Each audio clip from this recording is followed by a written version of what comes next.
Raptors free falling? We get into it next on Beyond the Locker Room.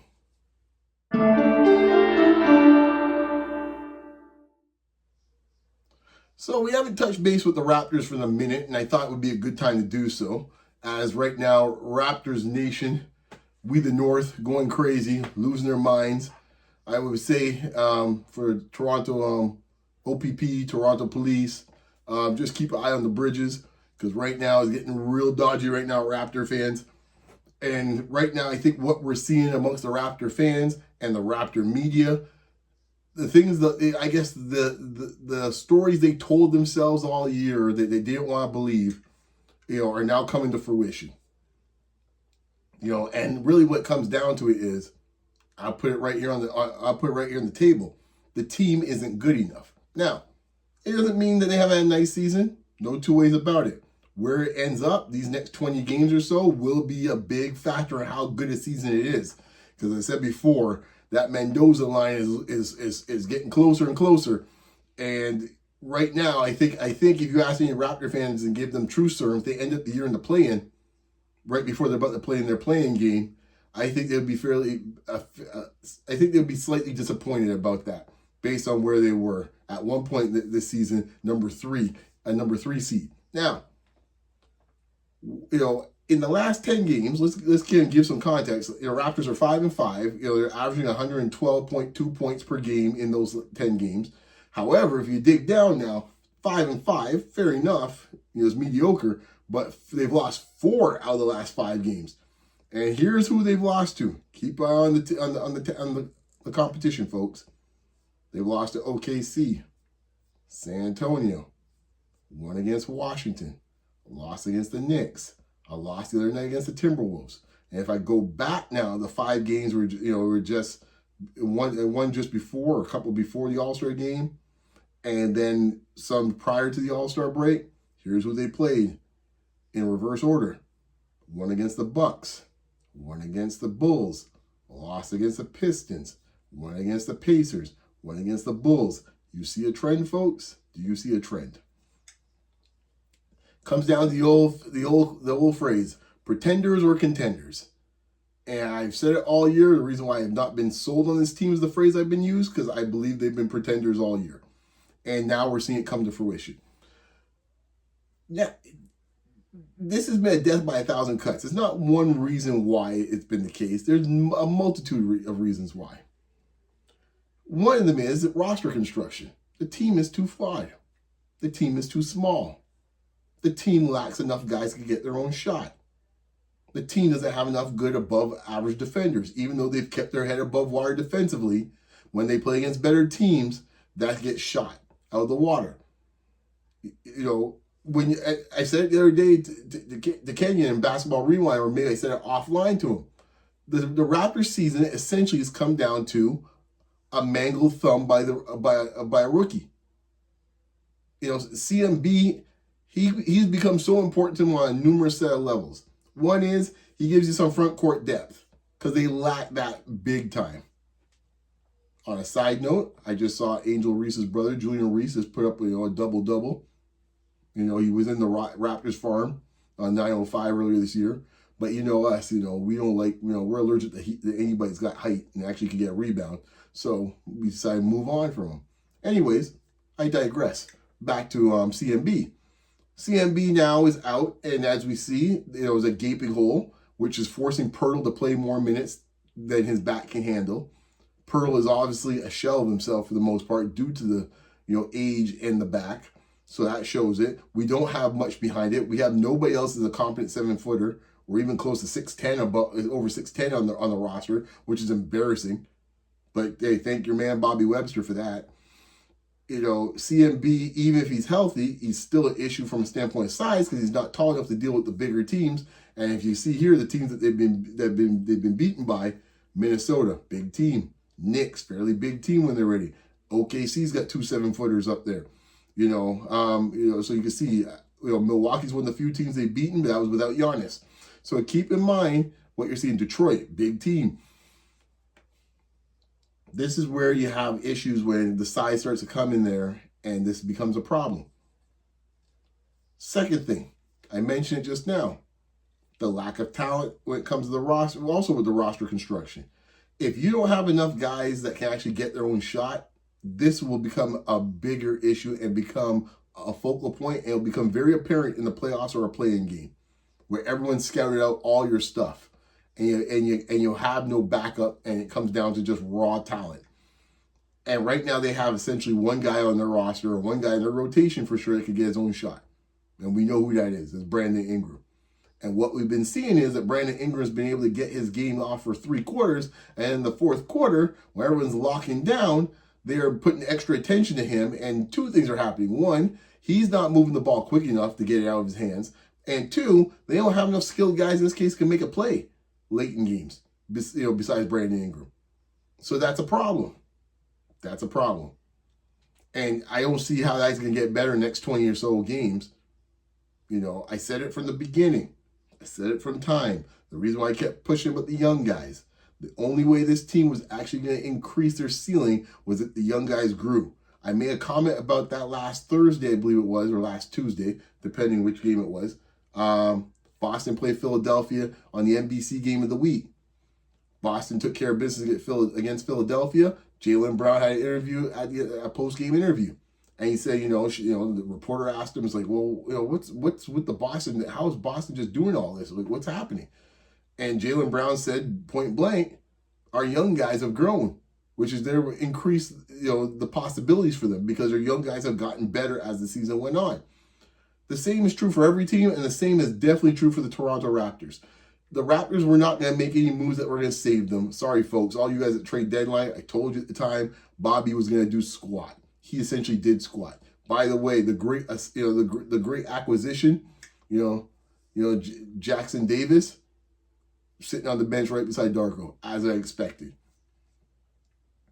When you look at the team and look at what's there, those young guys had to actually improve to give them an extra element. And now what you're seeing now is the bench is deficient because he didn't let those guys grow and take their licks.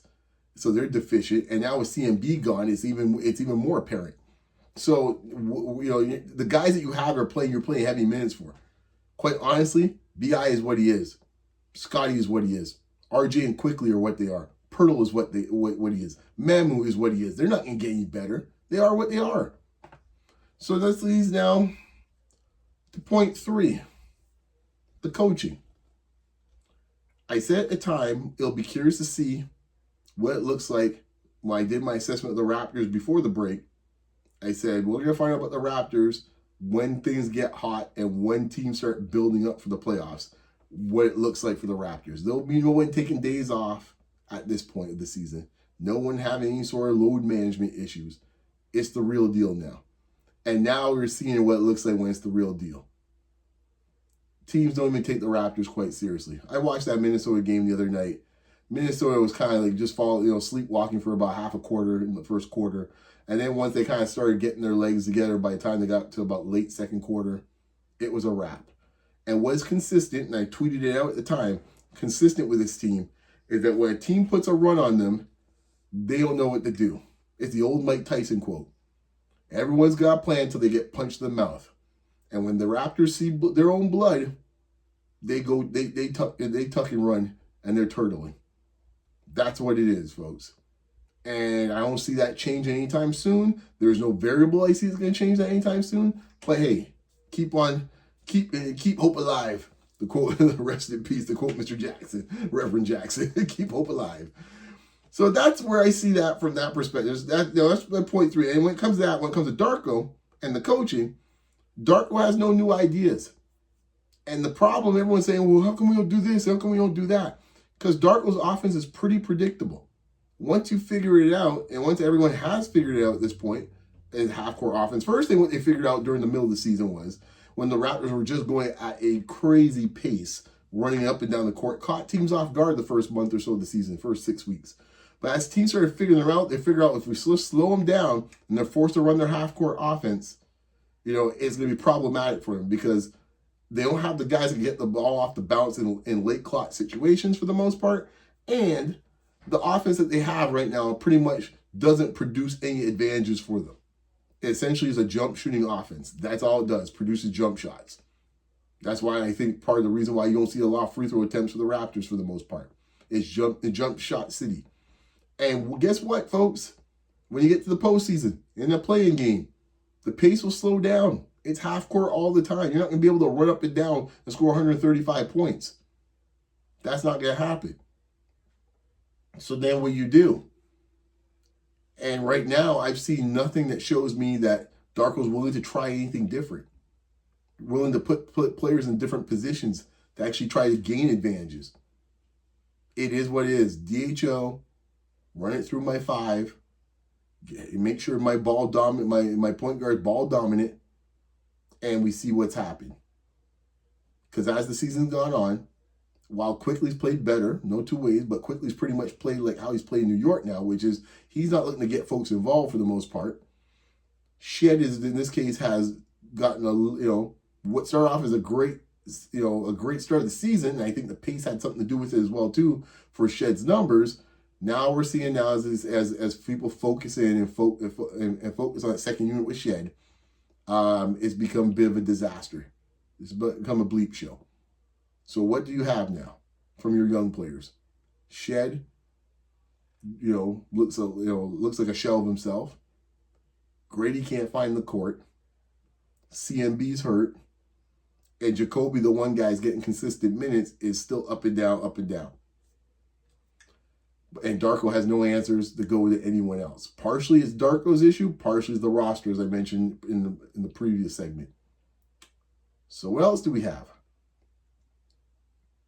The last piece of the puzzle.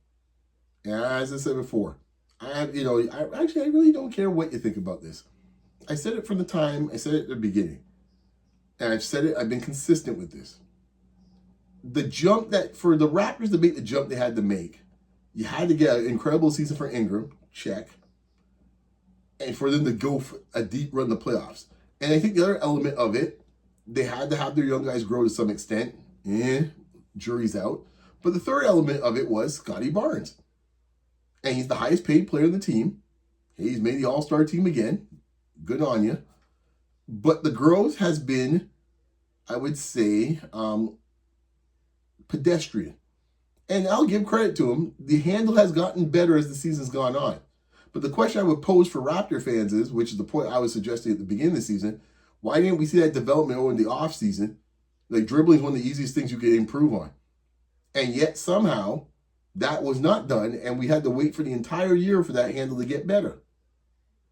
Now, as I say so, it's improved. It's still not a class level where it could take the scrutiny and the pressure of a postseason, that handle. That's the reason why you see him sometimes force passes, try to have hot potato with his hand when he's in the middle of the court, bringing up the ball, because he knows his handle isn't tight enough for that type of scrutiny and that type of pressure. He knows so. Scottie's nobody's fool. He knows what his game is. That's why he stopped really taking a lot of threes. Try to tell the coach this. No, dude, I'm not that. Now, I don't know if Scottie's ever going to be a 3-level scorer. I don't know if Scottie's ever going to be a guy who can put the ball in his hands late in the shot clock and say he'll get me a bucket based at this point of his career. I know people say, oh, he's only 24. He's played 5 seasons of NBA basketball. At this point, you are what you are. It might get marginally better.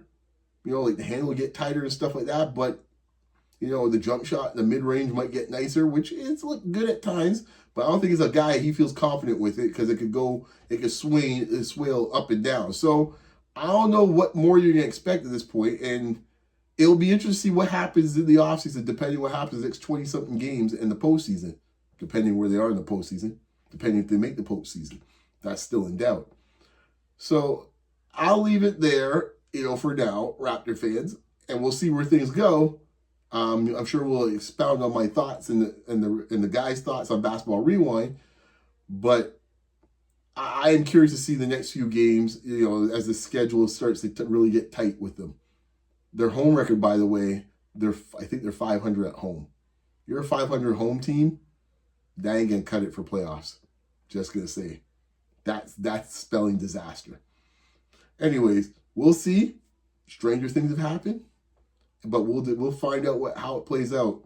You can always find me, Basketball Rewind, guys, weekly. Good stuff. Draft talk has begun. And you can also find me at X, Facebook, Instagram, and of course, Blue Sky. And you can find me obviously right here on YouTube.